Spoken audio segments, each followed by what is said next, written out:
Oh, oh, oh, oh, oh,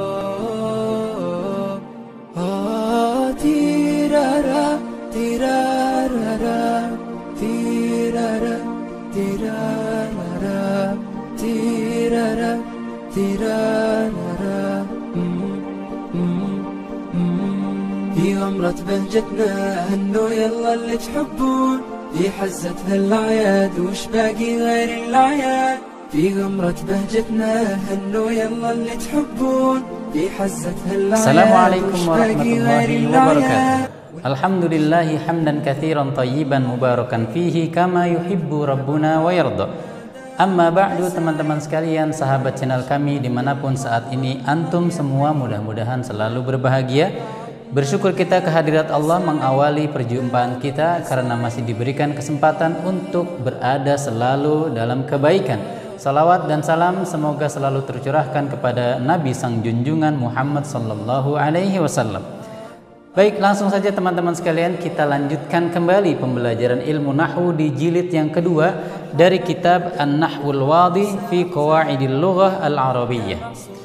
Kemarin kita sudah membahas tentang taqsimul fi'li ila sahihil akhir wa mu'tallil akhir. Pembagian kata kerja menjadi dua bagian, yang sahih akhirnya dan yang mu'tal akhirnya.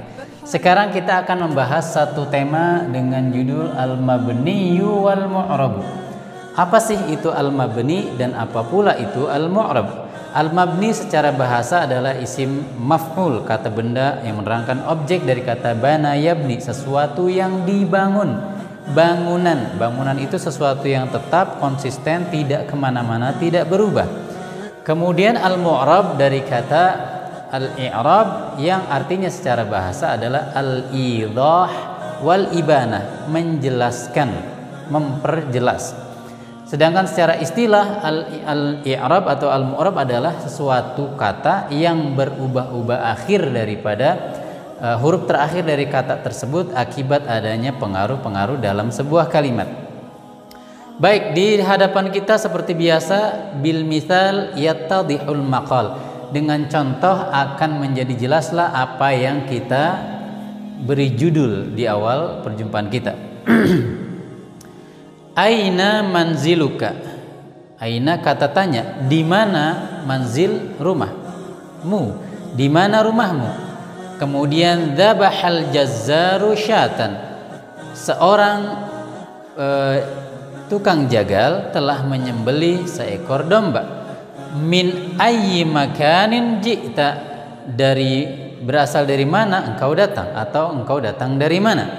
Nah, ketiga kata yang kita garis bawahi ini adalah semuanya kata-kata yang masuk kategori al-mabni, kata yang tetap, konsisten, tidak berubah harokat daripada huruf terakhirnya. Kenapa? Karena dia ketika diposisikan di tengah atau di akhir atau berubah susunan dari kalimat tersebut, dia tetap pada harokat yang sama. Misalnya di dalam kitab ini dicontohkan kata aina ini meskipun dirubah predikatnya, kalau yang kita tuliskan di sini adalah kata benda, kita rubah misalnya menjadi kata kerja. Aina tadhabu, kemana engkau akan pergi? Aina tadhabu. Harokat huruf nunnya sebagai huruf terakhir tidak berubah, tetap fathah, ya. Aina tadhabu. Kalau di sini aina manziluka. Atau kita letakkan sebelum kata aina ini harful jar, kata depan yang mengkasrohkan. Misalnya di sini dikatakan ila aina tadhabu atau ila aina tasiru. Mau kemana engkau berjalan? Ila aina, tetap saja harokat nunnya berharokat fathah. Nanti insya Allah kita berikan teks dalam bentuk tulisan di video, ya, contoh-contoh yang tidak tertulis di sini. Begitu pula dengan dzabaha yang merupakan fi'lun madin, kata kerja lampau past tense ini harokat daripada huruf terakhirnya tidak berubah. Misalnya di sini dia diletakkan di awal, kemudian di sini ada pelakunya. Kemudian kita balik, al-jazzaru berada di depan atau di awal, dzabaha syatan, al-jazzaru dzabaha syatan. Tetap saja harokat daripada huruf terakhir yaitu huruf ha berharokat fathah, tidak berubah. Atau kita kasih kata tanya di depannya, misalnya hal dzabahal jazzaru syatan, apakah seorang jagal itu telah menyembelih seekor domba? Tetap saja hal dzabaha, harokat ha-nya tidak berubah dari fathah ke harokat yang lainnya. Kemudian di sini ada kata min yang merupakan kata depan yang membuat kata setelahnya majrur atau berharokat kasroh. Juga tidak berubah jika dia diletakkan di tengah, misalnya jitu min manzili, saya datang dari rumahku. Saya datang dari rumah, saya barusan dari rumah.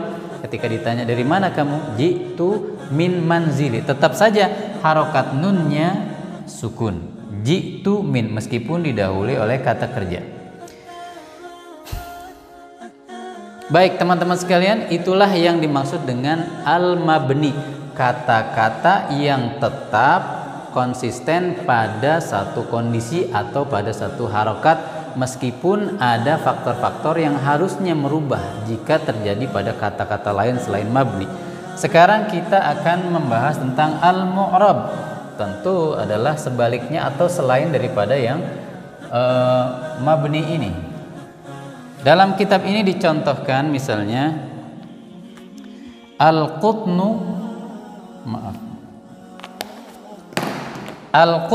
imadu sarwati fi Misra.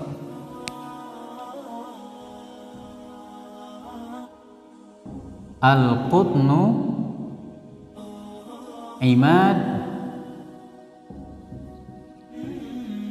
sarwati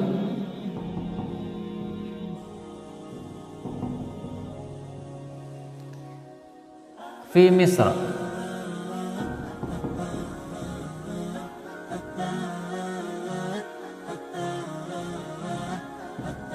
Maaf, ini ada alif lam.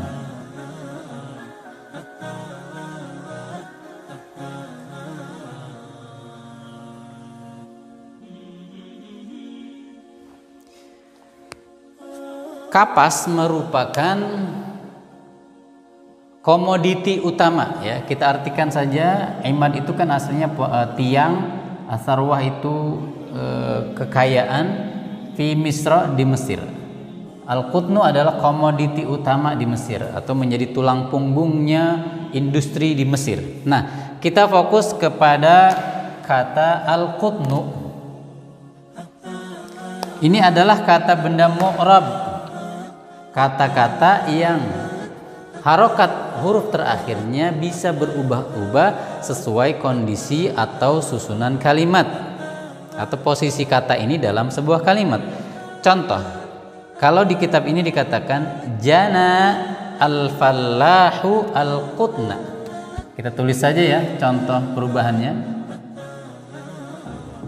Jana al-fallahu al-qutna.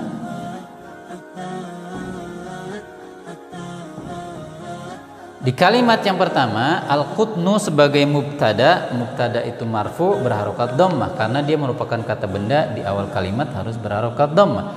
Kemudian diletakkan di akhir sebagai objek, maka kita lihat ada perubahan. Yang tadinya dhammah sebagai mubtada, kini karena sebagai objek harokatnya menjadi fathah karena dia berposisi sebagai maf'ulun bihi atau objek.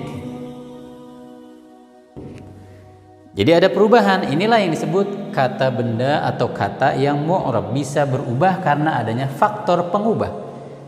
Atau kemudian di sini tusna'ul malabisu minal qutni.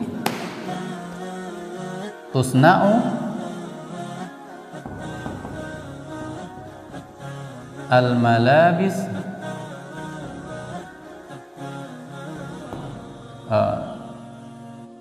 minal qutni.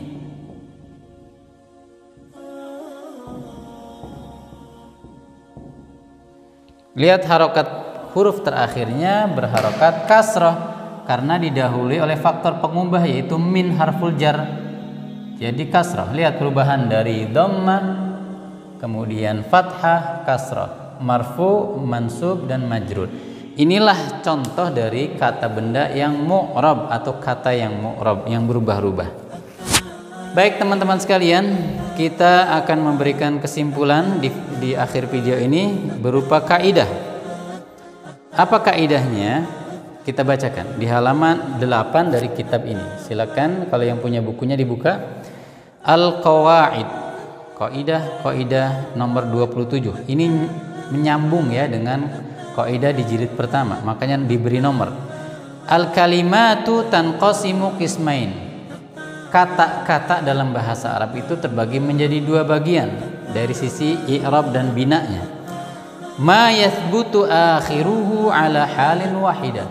Satu bagian pertama adalah kata-kata yang akhir atau harokat dari huruf terakhirnya tetap konsisten pada satu kondisi atau satu harokat. Fi jami'it tarakib, di semua bentuk susunan kalimat. Wa yusamma mabniyan, dan kata-kata yang tetap kondisi huruf terakhirnya ini dengan satu harokat atau kondisi disebut kata yang mabni. Wa ma yataghayyaru akhiruhu wa yusamma mu'raban, dan yang kedua jenis kalimat yang berubah-ubah harokat huruf terakhirnya disebut kata yang mu'rab. Kemudian kaidah berikutnya yang terakhir, al hurufu kulluha mabniyatun. Kata-kata depan, ya, partikel-partikel kecil dari sebuah kalimat yang disebut kata-kata depan atau kata sambung misalnya, semuanya adalah mabni, tetap konsisten pada satu harokat. Wa kadzalika jami'ul af'alil madhiyah, juga kata-kata kerja lampau semuanya mabni. Tadi contohnya dzabaha, doroba misalnya, lainnya.